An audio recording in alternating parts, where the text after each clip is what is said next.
بەڕاستی ئەمڕۆ ڕۆژێکی مێژوویە بە نسبەت دەرچوانی کۆریژ و پەیمانگەکانی کشت و کاڵی بە هەموو پسپۆڕیەکانیانەوە.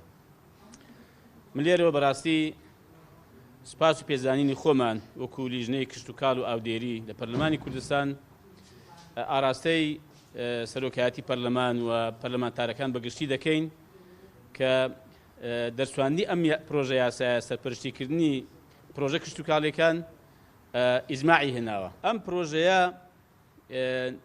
نزیکەی 5,000 کەس دەکا بە خاوەن کار بە پێی یاسا. چونکە ئێمە نزیکەی 5,000 پرۆژەی کشت و کاڵیمان هەیە لە هەرێمی کوردستان کە ئێستا بێ سەرپەرشتکارن و ئەگەر هەبێ سەرپەرشتکاریشی هەبوو بێ بەڕاستی یاسایی بەمانای ئەوە کە یاسا نەبووە بەڵکو بە بڕیارێکی وەزارەتی کشت و کاڵ سەرپەرشتی کردووە.